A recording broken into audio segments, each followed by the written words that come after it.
पूर्णिया बिहार 28 मार्च 25 वक्फ संशोधन बिल के खिलाफ लोगों ने काली पट्टी बांधकर विरोध प्रदर्शन किया। मोहम्मद इरफान कामिल, यूपी आज तक चैनल, पूर्णिया बिहार की रिपोर्ट। पूर्णिया बिहार। केंद्र सरकार द्वारा प्रस्तावित वक्फ संशोधन बिल 2024 के खिलाफ आज पूर्णिया के खजांची मस्जिद में अल्पसंख्यक समाज के लोगों ने कड़ी नाराजगी जाहिर की।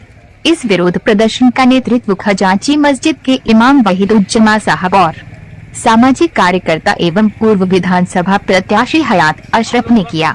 इस दौरान सभी प्रदर्शनकारियों ने काली पट्टी बांधकर शांतिपूर्ण विरोध दर्ज किया और सरकार से इस बिल को वापस लेने की मांग की। खजांची मस्जिद के इमाम वहीदुज्जमा साहब ने केंद्र सरकार से इस संशोधन बिल को तत्काल वापस लेने की अपील की। उन्होंने कहा कि ये बिल वक्फ संपत्तियों के अधिकारों को कमजोर करने का प्रयास है, जिससे देश के अल्पसंख्यक समुदाय को भारी नुकसान होगा। उन्होंने कहा कि ये बिल धर्मनिरपेक्ष मूल्यों के खिलाफ है और इससे सामाजिक सौहार्द प्रभावित होगा। सामाजिक कार्यकर्ता एवं पूर्व कस्बा विधानसभा प्रत्याशी हयात अशरफ ने भी इस बिल पर अपनी कड़ी प्रतिक्रिया दी। उन्होंने कहा, ये बिल संविधान के अनुच्छेद 25, 26, 29 और 30 का उल्लंघन करता है। ये केवल एक समुदाय पर हमला नहीं, बल्कि हमारे देश के लोकतांत्रिक मूल्यों और धार्मिक स्वतंत्रता पर चोट है। वक्फ संपत्तियों पर सरकारी दखल अल्पसंख्यकों के अधिकारों के खिलाफ है। हमें इसे संविधान के दायरे में रहकर रोकना होगा। संविधान के अनुच्छेदों का उल्लंघन क्यों? हयात अशरफ ने कहा कि ये बिल संविधान में दिए गए मौलिक अधिकारों का हनन करता है। अनुच्छेद 25 भारत में धार्मिक स्वतंत्रता का अधिकार देता है, लेकिन ये बिल धार्मिक संस्थाओं के अधिकारों को कमजोर करता है। अनुच्छेद 26 सभी धर्मों को अपने धार्मिक संस्थानों को स्वतंत्र रूप से प्रबंधित करने का अधिकार देता है, लेकिन ये बिल इस अधिकार को सीमित करता है। अनुच्छेद 29 भारत में अल्पसंख्यकों को अपनी संस्कृति और परंपराओं को बनाए रखने का अधिकार देता है। अनुच्छेद 30 अल्पसंख्यकों को शैक्षणिक और धार्मिक संस्थानों की स्थापना और प्रशासन करने का अधिकार देता है। विरोध का दायरा बढ़ेगा। विरोध प्रदर्शन में शामिल लोगों ने सरकार को चेतावनी दी कि अगर यह बिल वापस नहीं लिया गया तो विरोध प्रदर्शन को और व्यापक किया जाएगा। आने वाले दिनों में अन्य जिलों और राज्यों में भी इसके खिलाफ आवाज उठाई जाएगी। शांतिपूर्ण विरोध जारी रहेगा। इस विरोध प्रदर्शन के दौरान प्रदर्शनकारियों ने शांति और एकता बनाए रखने की अपील की। हयात अशरफ ने कहा कि ये संघर्ष संविधान और लोकतांत्रिक मूल्यों की रक्षा के लिए है। उन्होंने देश के बिल मुसलमानों के हक के खिलाफ है, इसलिए कि इसमें जो 4 कानून हैं। सबसे पहला कानून ये कि वक्फ तरमीमी बिल में ये कहा गया है कि वक्फ की जो कमेटी बनेगी उसमें हमारे हिंदू भाई भी शामिल होते हैं। हमारे हिंदू भाई के जितने भी औकाफ के एक्ट हैं उसमें मुसलमान तो शामिल नहीं होते।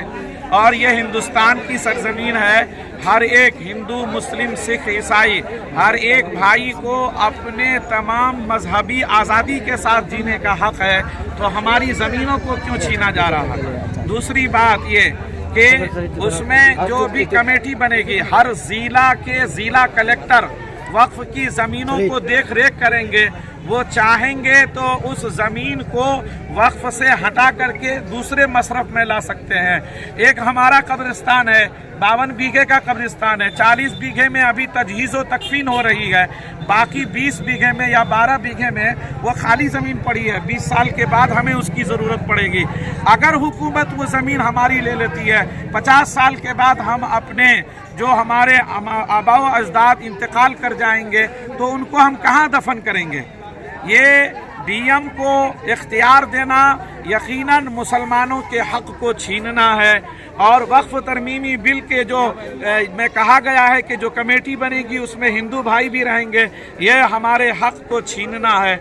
इसी तरीके से और भी दिगर जो आज़ादी हैं वो तमाम हमारे हुकूक को औकाफ से छीने जा रहे हैं। इस वजह से वक्फ तरमीमी बिल के हम खिलाफ हैं और जुमातुल विदा में हमने काली पट्टी लगा करके हम खामोशी से उसका एहतजाज कर रहे हैं।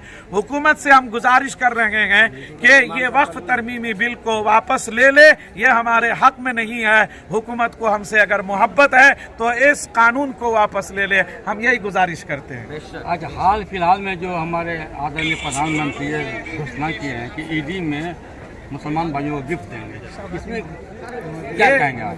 हमारे लिए बेहतरीन सौगात यही होगा कि प्रधानमंत्री हमारे इस बिल को वापस ले लें। सबसे बेहतरीन सौगात होगा इंशाअल्लाह। इंशाअल्लाह सबसे बेहतरीन ईदी और गिफ्ट हमारे लिए यही होगा कि इस कानून को वापस ले लें। नाम बताइए अपना। वहीदुज़्ज़मा कासमी, इमाम व खतीब जामे मस्जिद पूर्णिया। आप बताएंगे आप? मैं ये बताऊंगा कि 1995 का जो हमारा वक्फ का बिल था उसमें इन्होंने संशोधन किया, जेपीसी गठित किया। जेपीसी को इन लोगों ने जो हेड किया है उसमें हम लोगों ने जो अपना इनपुट दिया उसको इन्होंने रिस्पॉन्स नहीं किया। उसके बाद मैं ये कह रहा हूँ कि संविधान का अनुच्छेद 25 और अनुच्छेद 26 और अनुच्छेद 30 और 29 अल्पसंख्यकों को अपने मतलब है कि धरोहर को संरक्षित करने का, अपने धरोहर को अपने पास रखने का, और हमारे पूर्वजों ने जो संपत्ति चैरिटी की है, दान की है, चैरिटी की हुई प्रॉपर्टी कोई सरकार नहीं ले सकती है, ना कोई इंडिविजुअल ले सकता है। तो ये संविधान के खिलाफ है। हम लोग इसीलिए पीसफुल तरीके से आज हम लोगों ने काली पट्टी लगाया है। और प्रधानमंत्री महोदय से मैं निवेदन करता हूं कि ये जो भारत हमारा देश है बहुत सुंदर देश है, इसमें सभी जाति धर्म के लोग एक साथ मिलजुल कर रहते हैं। आप रोजगार की, एम्प्लॉयमेंट की, आपसी भाईचारे की बात नहीं करते हैं। आप नया नया बिल ला के लोगों में डिस्ट्रैक्शन पैदा करते हैं। आप विदेशों में जाके, यूएई में जाके मुसलमान भाइयों से गले मिलते हैं। अपने देश के भाइयों को पहले दिल मिलाइए, अपने देश के भाइयों से पहले मिलिए, तब अदर कंट्री में जाइए। मेरा यही निवेदन है कि जो वक्फ अमेंडमेंट बिल अभी इन्होंने लाया है 2024, इसको रिजेक्ट किया जाए, इसको वापस लिया जाए, और हमारा जो हक है, फंडामेंटल राइट है, और अल्पसंख्यकों का जो अधिकार है, उस अधिकार को हमें फिर से लागू किया जाए, क्योंकि ये संविधान के खिलाफ है। अगर आप संविधान को मानते हैं, सबका साथ सबका विकास अगर करना चाहते हैं, तो उसको आपको इस चीज को हटाना होगा और नया नया कानून लाकर लोगों को डिस्ट्रैक्ट नहीं करना होगा। कभी किसान का कानून ले आते हैं, कभी वक्फ में संशोधन ले आते हैं, तो आप मुद्दे की बात नहीं करते हैं, आप इसी तरीके से लोगों को डिस्ट्रैक्ट करते हैं। नाम बताइए अपना। मेरा नाम हयात अशरफ हुआ। क्या है? मैं सोशल एक्टिविस्ट हूँ और कस्बा विधानसभा से पूर्व विधानसभा प्रत्याशी हूँ। मैं मोहम्मद इरफान कामिल, यूपी आज तक, पूर्णिया बिहार से।